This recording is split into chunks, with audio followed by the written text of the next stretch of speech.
বৃষ্টি ও উজানের ঢলে নোয়াখালীতেও বন্যা পরিস্থিতি ভয়াবহ রূপ নিয়েছে। বন্যার পানি তীব্র চাপে ভেঙে গেছে নোয়াখালীর কোম্পানিগঞ্জের মুছাপুর স্লুইস গেটের রেগুলেটর।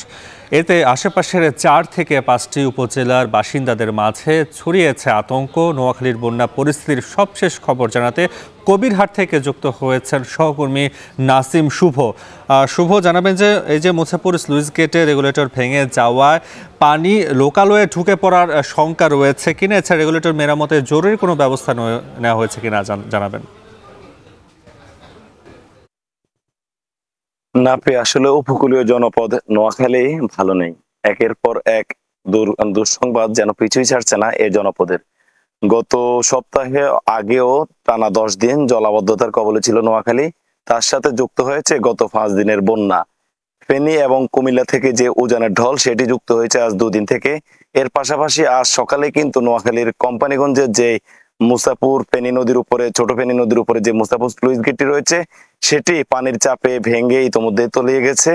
যার কারণে কিন্তু শুধু কোম্পানিগঞ্জই নয়, নোয়াখালীর 9টি উপজেলার মধ্যে 8টি উপজেলার যারা বাসিন্দা রয়েছেন তাদের মধ্যে এক ধরনের আতঙ্ক বিরাজ করছে। আমি কিছুক্ষণ আগেই ঘুরে এসেছি কোম্পানিগঞ্জের সেই মুছাপুর স্লুইস গেট এলাকায়। আমি দেখে এসেছি সেখানের মানুষের যে দুর্ভোগ, যে হাহাকার চিৎকার, সেগুলো দেখে এসেছি।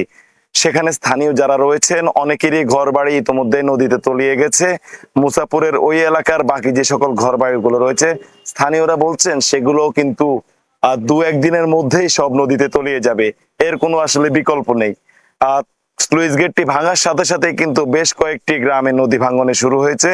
আরো সবচেয়ে বড় যে ক্ষতির মুখোমুখি হবে ওই এলাকার মানুষ সেটি হচ্ছে আজ বিকেল 4:30টার পর যে জোয়ার আসবে সেই জোয়ারের সাথে কিন্তু লবণাক্ত পানির ঢল ভিতরে লোকালয়ে প্রবেশ করবে, যার কারণে কিন্তু আশেপাশের এলাকায় বিপর্যয় দেখা দিবে। পাশাপাশি যেই বিশুদ্ধ পানির তীব্র সংকট, এমনিতেই বন্যায় নোয়াখালীতে বিশুদ্ধ পানির জন্য হাহাকার চলছে, তার মধ্যে যখনই আজ লবণাক্ত পানি প্রবেশ করবে তখনই কিন্তু নোয়াখালীর কোম্পানিগঞ্জ, কবিরহাট এ সকল এলাকায় বিশুদ্ধ পানির তীব্র সংকট দেখা দিবে।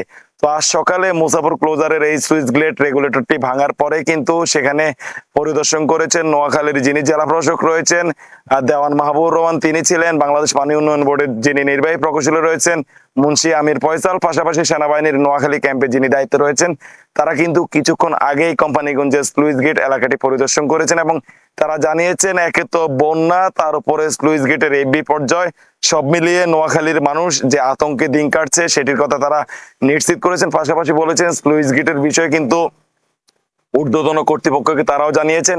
এছাড়া আজ সকালে কিন্তু নোয়াখালী পরিদর্শনে এসেছেন স্বরাষ্ট্র উপদেষ্টা। তিনি এসে স্লুইস গেটের সম্পর্কে সাংবাদিকদেরকে বলেছেন, তিনি বলেছেন সরকারের উচ্চপদস্থ পর্যায়ে কিন্তু এই তথ্যটি পৌঁছেছে, তারা অতি দ্রুত এই স্লুইস গেটের বিকল্প কি ব্যবহার করা যায় সেজন্য যে ইঞ্জিনিয়ারিং টিম সেটি পাঠানোর ব্যবস্থা করবেন। তো নাফি, এ ছিল নোয়াখালীবাসীর দুর্ভোগ দুর্দশার আমার কাছে এখন অবধি সব শেষ। নোয়াখালী থেকে যুক্ত ছিলেন নাসিম শুভ। দেখছেন এখন বিকেল।